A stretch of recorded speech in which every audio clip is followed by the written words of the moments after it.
경기도 안산의 유치원에서 처음으로 식중독 유증상자가 나온 것은 지난 12일 오후부터입니다. 이제 원생 한 명이요, 복통 등의 좀 이상 증세를 보였고요. 지난 16일 유치원 측이 보건당국에 신고했을 당시에는 유증상자가 10명으로 늘었습니다. 안산시 등이 이 유치원에 다니는 모든 원아와 교사분들 그리고 환자 가족 등 202명을 대상으로 진단검사를 한 결과 절반 이상인 111명이 식중독 증상을 보였고요. 이들 일부 어린이는요, 요혈성 요독 증후군, 이른바 이제 햄버거병이라고 부르는 증상까지 발현이 된 상황입니다. 네, 점점 사태가 좀 심각해지고 있는데요. 경찰이 강제 수사에 나설 것으로 보인다고요? 네, 어제였죠. 28일 해당 유치원 학부모 7명이요. 식품위생법 위반과 업무상 과실치사 등의 혐의로 이 유치원 원장에 대한 고소장을 제출했습니다.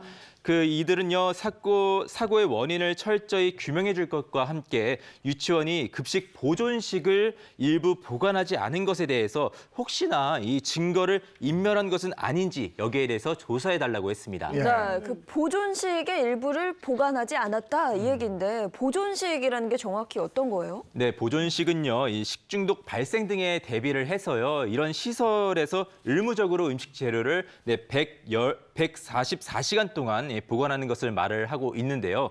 이 해당 유치원은요, 궁중떡볶이 등 총 6건의 이 보존식이 보관되지 않은 사실이 적발이 돼서 과태료를 부과받은 적도 있습니다.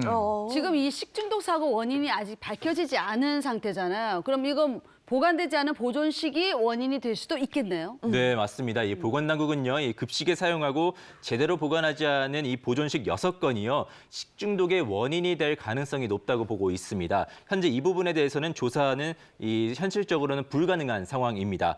안산시는 정확한 원인을 내리기 위해서요, 이 유치원에서 보관하고 있던 보존식과 유치원 내 조리기구나 문고리 또 이런 교실 같은 곳 모두 104건의 환경 검체를 채취를 했는데요.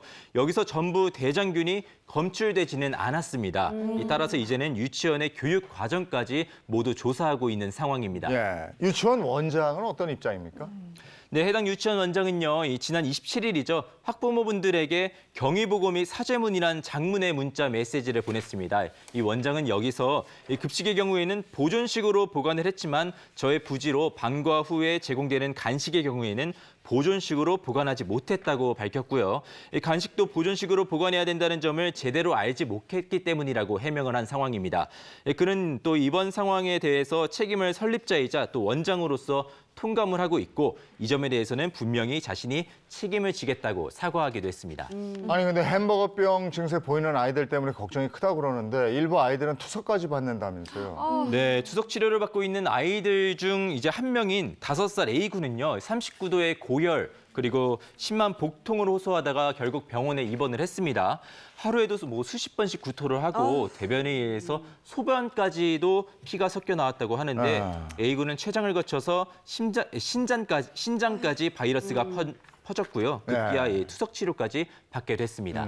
저도 자식 둔 부모로서 애들이 배앓이 좀만 해도 굉장히 마음 아프잖아요. 근데 햄버거병 걸린 아이들이 부모는 얼마나 마음이 아플까 이런 생각이 드는데 햄버거병이 뭐예요? 구체적으로요? 네, 설명을 좀 드리자면요. 햄버거병이라고 불리는 질환의 정식 명칭은 요혈성 요독증후군이라고 합니다. 미국 오리건주에서요, 맥도날드에서 오염된 이 쇠고기 패티를 먹고서는 어린이 수십 명이 집단 감염이 돼서 여기에 따라서 이제 햄버거병이라고 불리기 시작을 했는데요.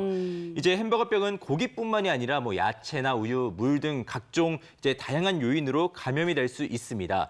대부분 설사가 동반이 되고요. 빈뇨증이나 급성 신부전증이 나타나는데 햄버거병 환자의 절반 정도가 투석 치료가 필요할 정도로 신장 기능이 망가지기도 합니다. 전 세계에서는요, 매년 한 200명 정도가 이 병으로 인해서 사망을 하기도 했습니다. 그러니까 이 어린아이들이 평생 투석 치료를 하면서 살아갈 수도 있다. 이런 얘기가 너무 안타까운데요. 아직 명확한 치료법은 없는 거죠. 네, 햄버거병은 아직까지 적절한 예방법이나 치료책이 나오지 않은 상황입니다. 그래서 신장 기능이 손상될 경우에는요, 일반적으로 투석이나 수혈 등의 조치가 이루어지고 있습니다.